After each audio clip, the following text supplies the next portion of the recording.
ध्वा गणपतिं हवामहे कविं कवीनामुपमश्रवस्तमम् ज्येष्ठराजं ब्रह्मणां ब्रह्मणस्पद आनशृण्वन्नोतिभिः सीदसादनम् श्रीमहागणाधिपतये नमः।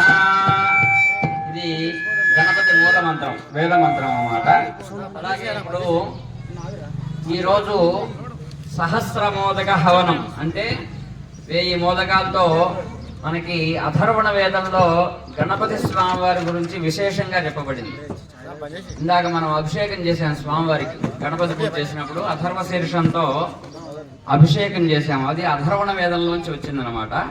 అయితే ఈ అథర్వ శీర్ష గణపతి ఉపనిషత్తు వినడం వల్లే సకల పాపాలన్నీ తొలగిపోతాయి, సకల దోషాలన్నీ కూడా తొలగిపోతాయి, సకల కష్టాలన్నీ కూడా తొలగిపోతాయి అని చెప్పి వేదం చెప్తాం. అంతేకాకుండా మనం అథర్వ శీర్షంతో హోమం కూడా చేశాం, అంటే ఇంకా విశేషమైన ఫలితం. అయితే మనం హోమం చేస్తే మనం అభిషేకాలు పూజలు ఇన్ని చేస్తూ ఉంటాం. చేస్తున్నప్పుడు దేవతలందరూ కూడా మనం ఎన్ని పండ్లు కొబ్బరికాయలు ఎన్ని కొట్టినా కూడా కంటితో స్వీకరిస్తారు. కేవలం ఒక హోమం చేసినప్పుడు మాత్రమే నోటితో స్వీకరిస్తారు. కాబట్టి ఇక్కడ వేదంలో ఏం చెప్తారంటే, వేద మంత్రం గోఘృతం సమిధలతో అగ్నిని ఆవాహన చేసి ఆజ్య సంస్కారం చేసి షట్పాత్ర సాధనం అన్ని చేసిన తర్వాత ఎవరైతే వేద మంత్రంతో స్వాహాకార పూర్వకంగా హవిస్సు సమర్పిస్తారో అప్పుడు దేవానాం ఆజ్యమాహారం, దేవతలకి ఆజ్యమే ఆహారం. ఎందుకంటే దేవతలు మనలాగా భోజనం చేయరు, అమృతం తాగుతారు. ఈ వేద మంత్రంతో హోమం చేయటం వల్ల హోమగుండంలోంచి అమృత బిందువులు ఉద్భవిస్తాయి. అది మనం ఏ దేవతని ఉద్దేశించి చేస్తే ఆ దేవత యొక్క నాలుక మీద పడతాయి. అలాగే మనం మూల మంత్రం లక్ష్మీ గణపతి మంత్రం చెప్పి ఆ వేద మంత్రంతో మనం చేయటం వల్ల గణపతి స్వామి వారికి అమృతం, అలాగే నవగ్రహాలకి అష్టదిక్పాలకులందరికీ కూడా మనం మండపం దగ్గర ఎంతమందినైతే వేద మంత్రాలతో ఆవాహన చేశామో వాళ్ళందరికీ కూడా అగ్నిముఖం ద్వారా హవిర్భాగం సమర్పించడం. అంటే దేవతలకి మనకి ఒక సంబంధం ఉంటుంది. వాళ్ళు వర్షాలు కురిపిస్తే కానీ ఇక్కడ మానవులు జీవించలేరు. వాళ్ళకి ఆహారం అందాలంటే మనం హోమం చేయాలి. కాబట్టి ఇటువంటి యజ్ఞ యాగాది క్రతువులు చేయటం అనేటువంటిది ఎంతో సుకృతం, ఎంతో అదృష్టం ఉంటే కానీ ఇందులో పాల్గొనడం అనేటువంటిది, ఈ వేద మంత్రాలు వినడం అనేటువంటిది, ఇంత మంచి అద్భుతమైన కార్యక్రమం చూడటం అనేటువంటిది మనకి దుర్లభం కాదు, సాధ్యపడదనమాట. భగవంతుడి అనుగ్రహం పరిపూర్ణంగా ఉంటేనే ఇవన్నీ కూడా మనకి సిద్ధిస్తాయి అన్నమాట. ఇంతమందితో నిందితులతో ఈ హోమం నిర్వర్తించుకోవడం అనేటువంటిది చాలా అదృష్టంగా భావించాలి.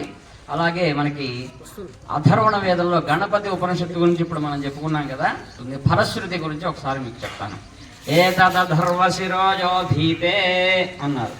అంటే అథర్వణ వేదంలోంచి ఈ యొక్క అథర్వ శీర్ష గణపతి ఉపనిషత్తు చెప్పబడింది. సర్వ విఘ్నైర్న బాధ్యతే, సర్వ విఘ్నములన్నీ కూడా తొలగింపజేస్తారు స్వామివారు. అంతేకాకుండా సపంచ మహాపాతకోపపాతకాత్ ప్రముచ్యతే, అంటే ఈ అథర్వ శీర్ష గణపతి ఉపనిషత్తు వినడం వల్ల పంచమహాపాతకములన్నీ కూడా తొలగిపోతాయి. అంతేకాకుండా సాయమధీయానో దివసకృతం పాపన్నాశయతి అన్నారు. సాయం పూట గనక ఈ యొక్క పారాయణ విన్నట్లయితే, ఈ మంత్రం విన్నట్లయితే దివసకృతం పాపన్నాశయతి, పగలు చేసిన పాపాలన్నీ పోతాయి. రాత్రి చేసిన పాపాలు, పగలు చేసిన పాపాలు ఈ యొక్క ఉపనిషత్తు వినడం వల్ల పోతుంది అని చెప్పి చెప్తున్నారు. అంతేకాకుండా యో మోదక సహస్రేణ యజతి, యజతి యజ్ అంటే యజ్ఞము అని అర్థం. యజుర్వేదం మొత్తం కూడా ఈ యజ్ఞ యాగాది క్రతువులు సంస్కారం మొత్తం కూడా యజుర్వేదంలో చెప్పబడ్డాయి. సామవేదం మొత్తం, సంగీతం మొత్తం కూడా సామవేదంలోంచి వచ్చింది. అలాగే అథర్వణ వేదం యుద్ధము, అస్త్రశస్త్రాలు అన్నీ చెప్పబడింది. అలాగే ఎవరైతే 1000 మోదకాలతో ఈ హోమం చేస్తారో సవాంఛిత ఫలమవాప్నోతి, ఏది కోరుకుంటే అది స్వామివారి అనుగ్రహం వల్ల సిద్ధిస్తుందని చెప్పి చెప్తూ ఉన్నారు. అంతేకాకుండా యోలాజైర్యజతి సయశోవాన్ భవతి సమేధావాన్ భవతి, పిల్లలకి చదువు రాకపోతే సవితి నాడు గనక ఈ అథర్వ శీర్ష పారాయణ చేస్తే అద్భుతమైన విద్య లభిస్తుంది. అంతేకాకుండా యోలాజైర్యజతి, అటుకులు బెల్లము పేలాలతో మనం ఇప్పుడు ఇందాక హోమం చేశాం కదా, యశస్సు మేధస్సు ఇవన్నీ కూడా, ఆరోగ్యము ఆయుష్ అన్నీ కూడా గణపతి స్వామి వారి వల్ల సిద్ధిస్తాయని చెప్పి అథర్వణ వేదంలో ఫలశ్రుతిలో చెప్పబడింది. అంతేకాకుండా అష్టౌ బ్రాహ్మణాను సమ్యగ్రాహయిత్వా సూర్యవర్చస్వీ భవతి. 8 మంది బ్రాహ్మణులతో గనక ఈ యొక్క అథర్వ శీర్ష గణపతి ఉపనిషత్ పారాయణ చేయించుకున్నట్లయితే సూర్య భగవానుడికి ఎంత తేజస్సు ఉంటుందో సూర్యవర్చస్వీ భవతి, ఆ వర్చస్సు చేయించుకున్న పారాయణ చేయించుకున్న వాళ్ళకి లభిస్తుందిట. అంతేకాకుండా సమ్యగ్రాహయిత్వా సూర్యవర్చస్వీ భవతి సూర్యగ్రహణే మహానద్యాం.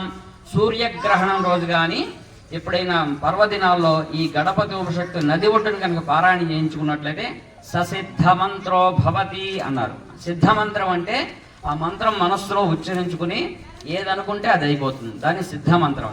మహాదోషాత్ ప్రముచ్యతే, మహా గొప్ప దోషాలన్నీ కూడా తొలగిపోతాయి. మహాపాపాత్ ప్రముచ్యతే, మహా గొప్ప పాపాలన్నీ కూడా తొలగిపోతాయి.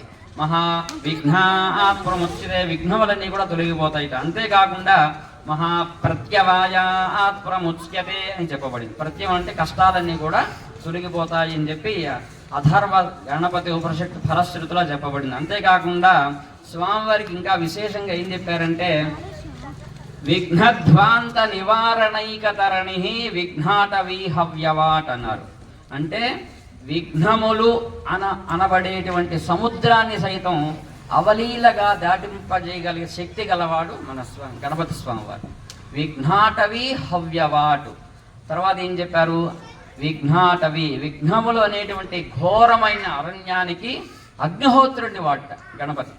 అంటే అడవిలో ఒక చిన్న అగ్ని పుడితే ఏమవుతుంది, అడవి మొత్తం కాలిపోతుంది. అలాగే విఘ్నములన్నీ కూడా తొలగిపోతాయి అన్నమాట.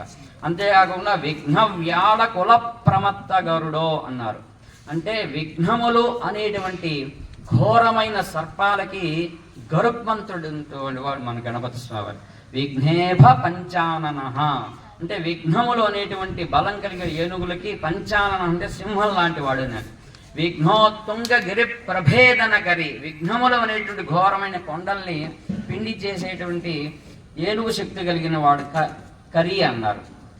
తర్వాత విఘ్నాఘౌగ ఘన ప్రచండ పవనో విఘ్నేశ్వర పాతున, విఘ్నములు అనేటువంటి మేఘాలకి వాయువు అంటే ఒక మేఘాలు వర్షం కురిసేటప్పుడు మేఘాలన్నీ వస్తూ ఉంటాయి. ఒక గాలి వస్తే మేఘాలన్నీ కూడా కొట్టుకెళ్ళిపోతాయి. అంతేకాకుండా విఘ్నాబ్ధి కుంభోద్భవ అన్నారు. విఘ్నములు అనేటువంటి అబ్ధి అంటే సముద్రం, విఘ్నములు అనే సముద్రానికి కుంభోద్భవుడు అంటే అగస్త్యుడు సముద్రాన్ని మొత్తం కూడా ఒకసారి తాగేశారు. మనం ఆచమనం చేసినప్పుడు కనుక ఆచమ్య కేశవాయ స్వాహ అంటే నీళ్ళు ఎట్లా 3 సార్లు తాగుతామో నారాయణ స్వాహ అంటానికి మళ్ళీ అక్కడ సముద్రంలో నీళ్లు లేవుట. అంటే అంత గొప్పవాడు అగస్త్యుడు, సముద్రాన్ని సైతం మింగేశాడనమాట. అంటే విఘ్నములైన సముద్రాన్ని సైతం కూడా తీసేసుకొని అగస్త్యుడు అంటే శక్తి గలవాడు అని చెప్పి అర్థం అన్నమాట. అంతేకాకుండా మనం ఏ పూజ చేసినా కూడా మనకి భగవంతుడు భావగ్రాహి, భావం చూస్తాడంట. మనస్సు ఎంతసేపు మనం మనస్సు పెట్టి చేశారా, ఎవరెట్లా ఉన్నారో మనస్సులో మొత్తం గ్రహిస్తుంటాడు. గ్రహణం అంటే పట్టుకొనుట, పాణిగ్రహణం పెళ్లిలో చెప్తారు. వధువు యొక్క పాణిని అంటే చేతిని వరుడు పట్టుకుంటే గ్రహణం, పాణిగ్రహణం. అలాగే మనకి గ్రహణాలు వచ్చినప్పుడు రాహుకేతువులు సూర్యచంద్రులను పట్టుకుంటుంటారు, అది గ్రహణం. అలాగే భగవంతుడు భావాన్ని గ్రహిస్తూ ఉంటాడు, ఎవరు ఏ భావంతో ఎంతసేపు మనస్సు పెట్టి చేశారా అని. అందుకనే పూజ కూర్చోగానే మనం ఏం చేస్తాము, ఆచమ్య కేశవాయ స్వాహ అంటాం. ఆచమనం చేయటం వల్ల మనకి 2 ప్రయోజనాలు ఉంటాయి. ఒకటి ఏంటంటే మనం ఏ పూజ చేసినా మడి కట్టుకుని చేయాలి, పట్టుబట్టలు కట్టుకోవాలంటారు కదా, శుద్ధిగా ఉండాలని. ఆచమనం చేయటం వల్ల పరిశుభ్రత, శుద్ధి వస్తుంది. అంతేకాకుండా మనస్సు చంచలం కాకుండా నిలబడుతుంది, భగవంతుడి యొక్క పాదాల మీద నిలబడుతుంది. అంతేకాకుండా మనం పూజలో ఏ పూజ చేసినా కూడా ఘంటానాదం చేస్తాం, గంట వాయిస్తాం. ఆగమార్థంతో దేవానాం గమనార్థంతో రక్షసాం కురు ఘంటారంతత్వ దేవతాహ్వాన లాంఛనం. ఘంటానాదం చేయటం వల్ల దేవతలకు ఆహ్వానం పలకడం అన్నమాట. అంతేకాకుండా దీపారాధన ఎన్ని ఒత్తులు వేయాలి, దీపం ఎలా వెలిగించాలి, సంకల్పం ఎలా చెప్పుకోవాలి, ఇవన్నీ కూడా మనకు వేదంలో చెప్పబడింది. అంతేకాకుండా మనం ప్రతిరోజు కలశారాధన చేస్తాం. పూజ చేసిన గంగే జమునే కృష్ణే గోదావరి సరస్వతి నర్మదే సింధు కావేరి జలేస్మిన్ సన్నిధిం కురు కావేరీ తుంగభద్రా చ కృష్ణవేణీ చ గౌతమి భాగీరథీ చ విఖ్యాతా పంచగంగా ప్రకీర్తితా అని మంత్రం చెప్తాం అన్నమాట. అంటే మనం మంచినీళ్ళు తాగాలంటే చాలా పరిశుభ్రంగా చూసుకుని తాగుతాం. అటువంటిది భగవంతుడికి మనకు ఉపచారాల్లో అర్ఘ్యము, పాద్యము, స్నానము ఇవన్నీ వస్తాయన్నమాట. మరి భగవంతుడిని సేవించాలంటే ఎలా ఉండాలి? ఆ ఉదకం అంటే 12 జీవనదులు ఉన్నాయి, గంగా, యమున, సరస్వతి. ఆ జీవనదుల్లో నీళ్లు తీసుకొచ్చి మనం భగవంతుడికి అర్ఘ్యపాద్యాలన్నీ కూడా సమర్పించాలట. వేద మంత్ర ప్రభావం చూడండి. మనం కలశానికి బొట్టు పెట్టి అందులో అక్షతలు వేసి తమలపాకు వేసి చేయి బోర్లిచ్చి పట్టుకోమంటాం, అందులో నీళ్లు తిప్పమంటాం. ఆ మంత్రం చెప్పి మనం ఆ నీళ్లు తిప్పడం వల్ల అందులో అమృత బీజం అని అమృత బీజం రాయటం వల్ల 12 జీవనదులతో ఆ నీళ్లతో సమానంగా ఈ కలశంలో నీళ్లు అవుతాయి అన్నమాట. అప్పుడు స్వామివారికి మనం అర్ఘ్యము, పాద్యము అని సమర్పించడం. ఆ మంత్రం దేవతానం జగత్ సర్వం దైవతాధీనం. ఈ జగత్తు అంటే అన్ని లోకాలు కూడా దేవుడి యొక్క ఆధీనంలో ఉంటాయి. తద్దేవానాం మంత్రాధీనం. ఆ దేవతలందరూ కూడా దేనికి ఇష్టపడతారు? మంత్రాలు సుస్వరంగా ఎక్కడైతే ఉచ్చరిస్తారో అక్కడ దేవతలందరూ కూడా వచ్చేస్తారన్నమాట. ఆ వేద మంత్రం చదివి ఆవాహయామి అనగానే అక్కడికి వచ్చేస్తారు. అలాగే తన్మంత్రాణం బ్రాహ్మణాధీనం. ఆ మంత్రాలు ఎవరు చదువుతారు? బ్రాహ్మణులు చదువుతారు. కాబట్టి బ్రాహ్మణో వై మమ దేవత. అలాగే అటువంటి వేద విధుడైన బ్రాహ్మణుడు అంటే 3 దేవతలు ఎక్కడ ఉంటారంటే 3 చోట్ల ఉంటారు. భూమి మీద 3 దేవతలు, సమస్తమైన దేవతలు ఎక్కడ ఉంటారంటే వేదం చెప్తుంది. ఆపో వై సర్వా దేవత. ఆపహ అంటే నీరు, నీళ్ళల్లో సమస్తమైన దేవతలు ఉంటారు అన్నమాట. కాబట్టి మనం ఏ వరలక్ష్మి వ్రతం చేసినా, మనం నవరాత్రులు చేసుకున్న కలశంలో ముందు నీళ్లు పోస్తాం. నీళ్ళల్లో సమస్తమైన దేవతలు మన గణపతి స్వామివారితో పాటు అందరూ వచ్చి నివాసం ఉంటారు. మన పూజలన్నీ కూడా ఈ 9 రోజులు నవరాత్రులు కూడా మనం చేసే పూజలన్నీ అందుకుంటుంటారు. రెండవ చోట గోవులు ఉంటారు. గోవు ఎక్కడ కనిపించినా నమస్కారం చేయాలి, సాధ్యమైతే ఒక అరటిపండు నివేదన చేయాలి. తర్వాత బ్రాహ్మణో వై సర్వా దేవతా అని వేదం చెప్తుంది. బ్రాహ్మణుడు వేద విధుడైన బ్రాహ్మణులో సమస్తమైన దేవతలు నివాసం ఉంటారట. కాబట్టి ఈ 3 దేవతలు ఈ 3 చోట్ల ఉంటుంటారు. బ్రాహ్మణుడు ఎప్పుడు కనిపించినా కూడా నమస్కారం చేయమని వేదం చెప్తుంది. అలాగే ఇదంతా కూడా సుకృతం, మంచి సుకృతం ఉంటే కానీ ఈ యొక్క హోమంలో పాల్గొనటం కానీ ఇవన్నీ కూడా మనకి సంభవం కాదు. అటువంటిది అద్భుతమైన కార్యక్రమం ఇదంతా నిర్వర్తించి మీ అందరికీ కూడా భగవంతుడి ఆశీస్సుల వల్ల పరిపూర్ణమైన ఆయురారోగ్యాలు కలిగి మనస్సంకల్ప సిద్ధి కలుగుతుంది. మన వరసిద్ధి వినాయక స్వామి వారి యొక్క సంపూర్ణమైన అనుగ్రహంతో ఆయురారోగ్య అఖండ అష్టైశ్వర్యాలతో వర్ధిల్లుతారని చెప్పి ఆశీర్వచనం మంగళాశాసనం చేస్తున్నాను. శుభం భూయ.